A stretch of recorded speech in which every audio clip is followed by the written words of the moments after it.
Welcome to Speakeasy Spirits. In the last few months, I've done a lot of traveling, and I've been to cities all across the US and seen some really cool bars. Recently, I've been to Savannah, Charleston, one of my favorite cities, New Orleans. But today, I want to talk to you about Boston, Massachusetts, and specifically Backbar in Boston. Wine Enthusiast and Boston Magazine have both ranked Backbar as the #1 bar in Boston, but other publications have ranked it as one of the best bars in the United States, and Time Out Magazine calls it one of the 25 best bars in the world. Today, I want to tell you a little bit about my experience at Backbar, and we're going to recreate some of the cocktails off of their menu.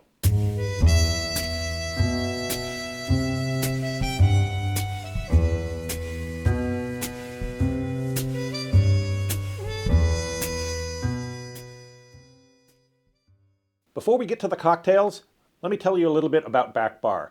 You may be thinking that one of the 25 best bars in the world would be pretentious and snooty. Backbar is anything but that. The vibe is very casual. The walls are covered with murals of pop culture from Star Wars to Indiana Jones, Harry Potter. It is a super comfortable, very casual place where you can just get some fantastic drinks. One of the things I really like about Backbar is you're going to have a different experience every time you go because their menu always changes. As I'm filming this video, I believe they have a Lord of the Rings themed menu. In the past, they've had Harry Potter and Star Wars themed menus. They've had menus themed on the personality of the bartender's cats. When I was there, they had an insect themed menu. That doesn't mean that there were crickets in the cocktails, but the cocktails were inspired by fireflies and monarch butterflies. And that's what I want to make you today, the Monarch Butterfly Cocktail from Backbar. Everybody at Backbar contributes to the themed menus, with each bartender coming up with their own original recipes. I wish I could attribute this Monarch Butterfly Cocktail to somebody, but I could not find the name of the bartender that created it. If anyone from Backbar is out there watching, leave a comment below, tell me who it was so I can give them credit. This cocktail is called the Monarch Butterfly because it is orange and it was served in a black coupe glass, the colors of a monarch butterfly. To get that orange color, we're going to use a fairly uncommon ingredient in the cocktail world, carrot juice. Carrot juice naturally has no acid to it, and a balanced cocktail needs some acid. So the first thing we're going to do is acid adjust some carrot juice. And the way we're going to do that is with a scale and some citric acid. We're going to try and match the acidity of lemon juice, which is about 6% citric acid. If we wanted to make this match lime juice, it would also be 6% citric acid, but we would add a little bit of malic acid as well.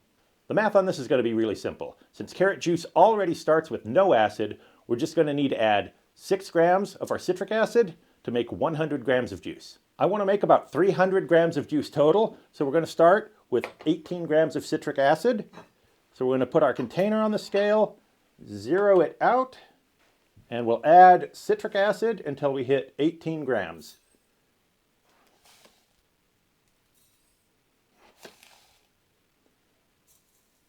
$16, $18. Now we're just going to pour our carrot juice in there until the scale reads 300 grams, and then we should have the same acidity as lemon juice. And there's 300 grams of carrot juice. Doing it this way, you can scale the recipe up or down as much as you want.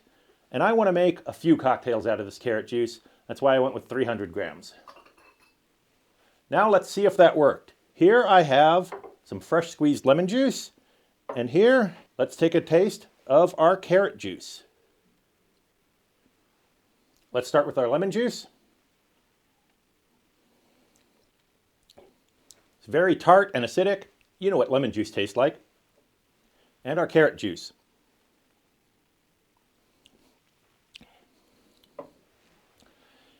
It definitely has the same level of acid. There is a little more sweetness here because carrot juice is naturally very sweet. But it has all that tang and bite of citric acid that the lemon juice has. This came out perfect. You can acid adjust just about anything. Orange juice is normally very sweet and has a lower concentration of citric acid, but with some citric acid powder, some malic acid, you can balance that out to match lemons, limes, just about anything you want. You could even acid adjust water and use it in cocktails. The same 6 grams we used in the carrot juice, you'd put into just plain water, and it'll match lemon juice. Now you're going to be missing some flavors, but a good use for that acid-adjusted water might be to make some ice cubes. If you don't want your drink to get over-diluted as the ice melts and lose its balance, acid-adjusted ice cubes would continue to keep that same acid balance as the water melts. I know the exact ingredients that went into the cocktail, but I don't know the exact measurements Backbar was using. But knowing what I know about cocktails, I think we can get this pretty close. Let's start with 3/4 of an ounce of our acid-adjusted carrot juice.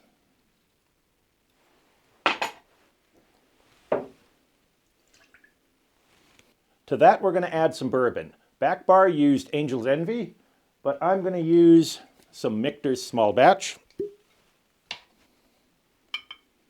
And let's do 1 ounce.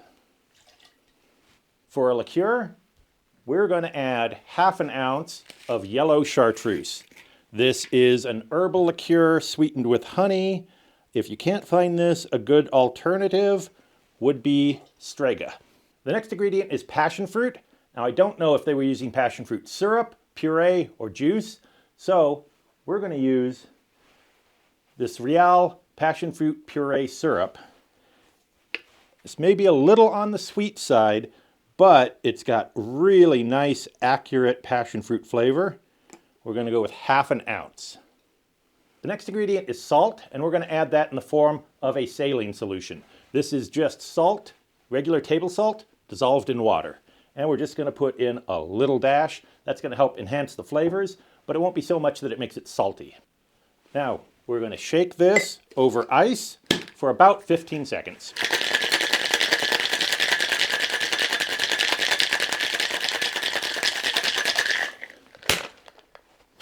At Backbar, they served this in a black metal coupe glass. I don't have any of those, so we're just going to serve it up in a regular coupe. We'll strain it in.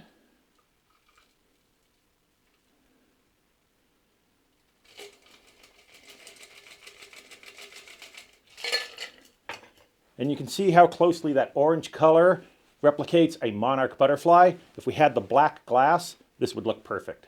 We're going to forego any garnish, and here you have Backbar's Monarch Butterfly Cocktail. That is delicious and perfectly balanced. You're getting some sweetness from the passion fruit and the chartreuse, as well as a little bit from the carrot juice. It doesn't jump out as being carrot flavored, or like you're drinking a glass of V8 or carrot juice. This is more than the sum of its parts. Everything comes together to make a really delicious cocktail. It's got a nice tartness, some herbal notes, a bit of sweetness. This is really good.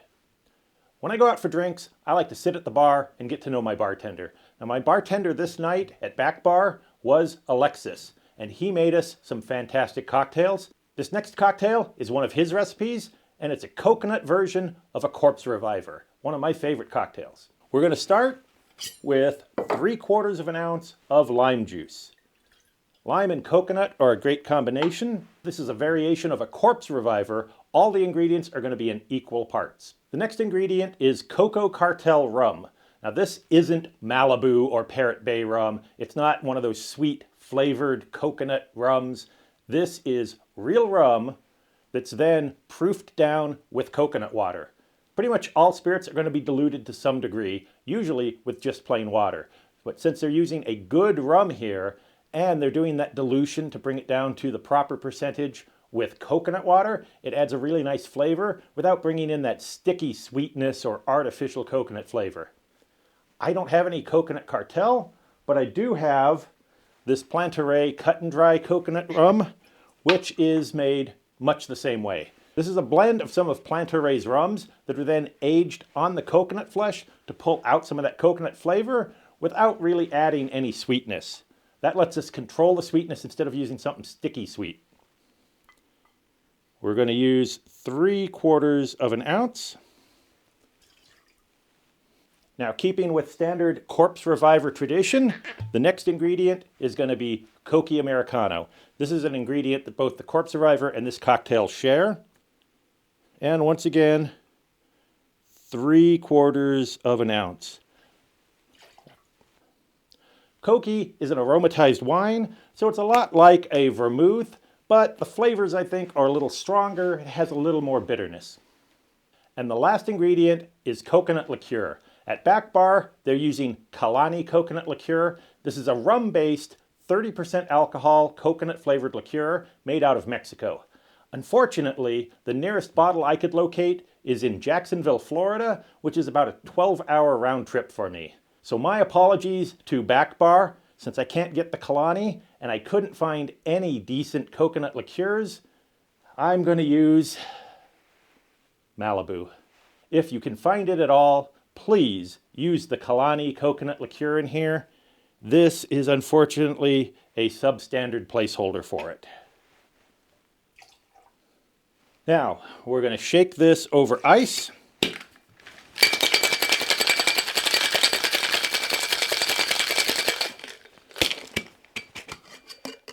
In the recipe I have written down, it doesn't specify if this uses an absinthe rinse. One of the things the Corpse Reviver cocktail is known for is an absinthe rinsed glass. However, I don't know if that's going to work well with the coconut. So let's just strain it in without it and we'll see if we need to add it afterwards.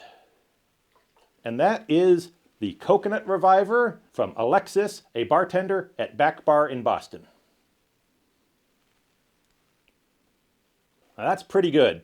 I'm sure that it's going to be better if you find the right liqueur instead of using Malibu. Lime and coconut are already a pretty classic combination, and that provides a nice tart balance to the sweetness that the coconut liqueur adds. There's some complexity added to it with the bitterness and the herbs of the Coca Americano. Let's try it with a spritz of absinthe.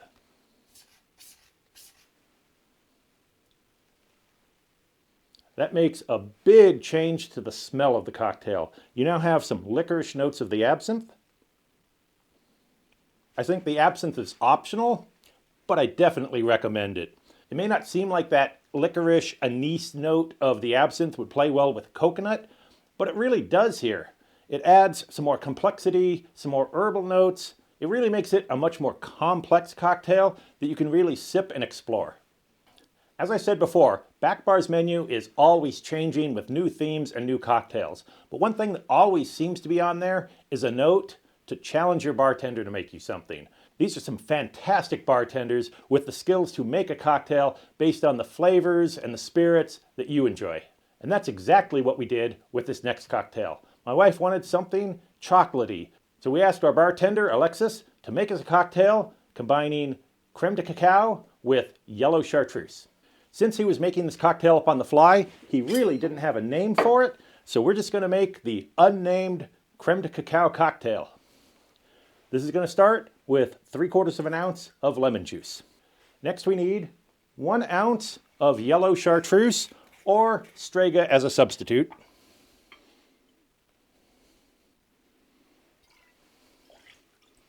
To that we're going to add 1/2 ounce of creme de cacao.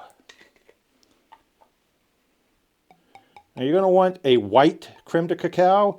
That doesn't mean that it's white chocolate, just that it's a chocolate flavored liqueur that's clear. And last we need 1 ounce of rum. Now that night at the bar, he made this with an amazing Mexican rum that was funky and fruity and a really, really, really good rum. In fact, it was so good at the end of the night, we all did a round of shots of it with him. But after several cocktails, I can't remember what it was. I went to the store today looking through Mexican rums. None of them sounded right. But since it was a funky, fruity, somewhat vegetal rum, I'm going to use this Rum JM Terroir Volcanique.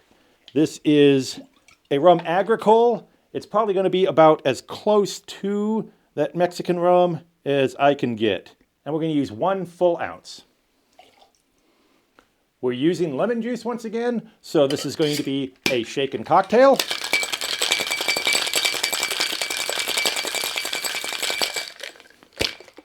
Since this was kind of a desserty cocktail, we're going to use a small, fancy-looking glass, and we're going to strain that in.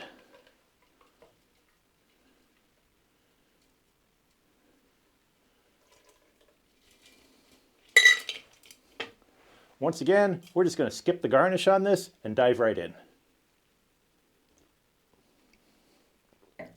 It's sweet and herbal. The chocolate is a background note, but it's definitely there. Kind of hits you after you swallow. Your mouth fills with a bit more of that chocolatey flavor.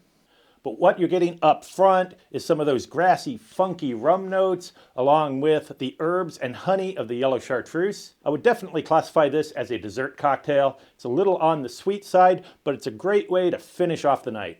And here you have 3 fantastic cocktails from what may be one of the best bars in the world. The Monarch Butterfly, the Coconut Reviver, and the unnamed Creme de Cacao and Yellow Chartreuse cocktail. If you live in the Boston area or you're going to be traveling there, I highly, highly recommend you check out Backbar. They don't take reservations. You may have to stand in line to get a seat, but it is worth it. Huge thanks to our bartender that night, Alexis, and to all the Backbar staff. If you want to know more about Backbar, check out their Instagram page. I'll link it below. They post pictures of each new menu as it comes out and a lot of the cocktail recipes. One of the things Alexis told me when I asked him for the recipe for this cocktail is he said, hey, we're not gatekeepers. And they stay true to their word. A lot of these recipes they post online.